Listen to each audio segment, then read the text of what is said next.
Where are we right now, babe? Car wash. Are you scared? No.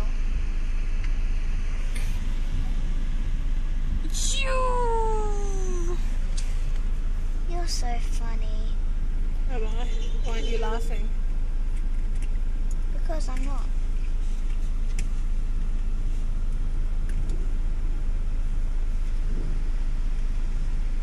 When is the soap gonna rise?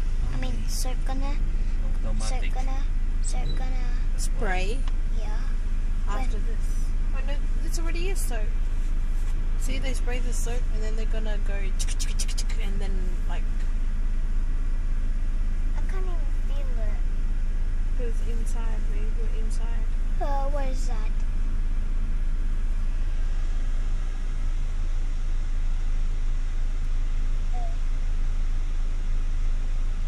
Ủa, cái chỗ này không có cái mấy cái cái này là water jet. không có cái không có cái brush me. Cái brush me vui đó.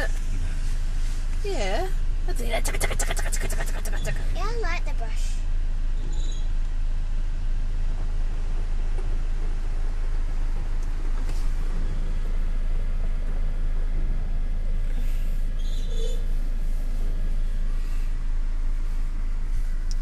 Before the dawn. Wait. Yeah. Neko ha. Ja, never saw. Oh.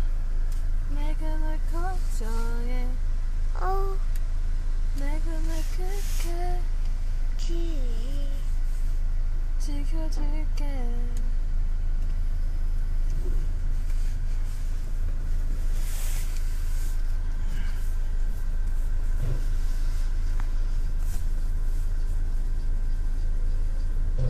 Is this water? I don't know, is it water? No, clean the wheel. Oh. That's the only way. Có bao giờ ai mà ngu đến nỗi mở là một khi ngu để coi check đó, mở cái kiến xuống đút cái đầu ra coi. And then Water will drop everywhere. their head will get wet. Yeah, gội đầu luôn. Mình đứng vô đây á, vì mình đứng vô đây xong mình đi tắm luôn á. Đúng không? Tại nó cũng xịt xà bông lên mình. Wait, thường là ở đây là thường trả. Wow. What is this? Nước. Spring water at a very high pressure. Look at the bottom.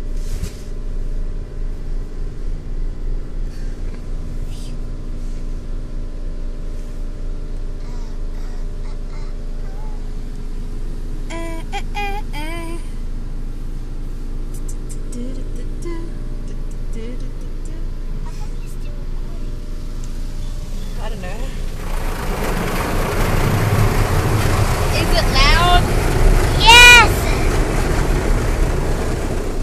It's a little bit loud. Look at my window. So funny.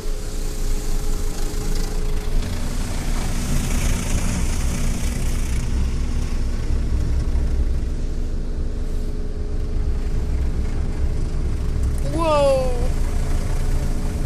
It's over 100 megabytes already.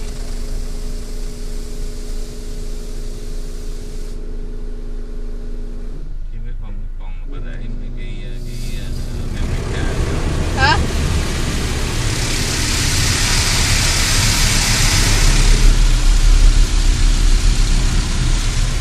Ba nói cái lúc mà nó đang đi qua không có gì tất cả. Chứ không còn có để cái memory card cũng nhiều. Yeah, 3 gig, I think. No, there's no such thing as 3 gig. Or 4 gig. You can Yeah. do it. Thì Either 2 or 4. No such thing as Vậy con 3. nghĩ là 4 tại vì lúc mà con coi con check còn oh my god. Màu gì á? Yeah. That is so weird. Soap. But why is it multicolored? Hey, look at mine. That is so weird. Looks Tại like con chưa bao giờ đi cái loại này. I've only had the brush one. I like the pink and yellow and blue. That's all the colours. Mùi giống như là sữa tươi. Yeah. Bubblegum colours. Smells nice. Nhưng cái này nó có bộ nó làm kiểu mà more thorough, phải không? Yes. Same thing. Or just slower. slow là tại vì nó phải làm slow. Now look Ui, at kỹ hả? look at Tại kia nó sir. brush rồi nó dùng cái physical force. Còn thằng này thì toàn là water jet không à. Cái này có tốn nước nhiều hơn không? Nợ từ này nó collect lại, nó recycle lại.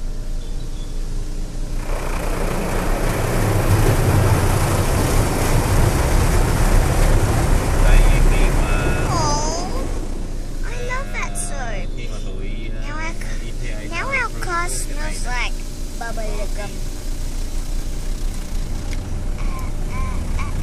Có gì? có cái approval của tụi EPA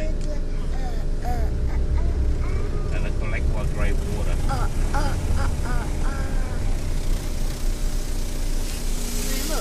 Cái thùng water. Nhưng mà cái này nó thổi không bằng mấy thằng kia, nó thổi khô quá.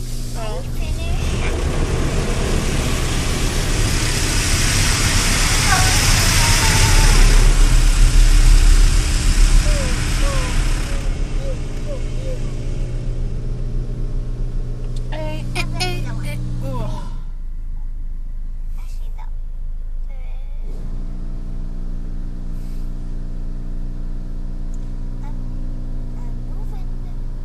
Do not waste Nó me. recycle up to 80%. Thì nó có nghĩa là nước xuống đây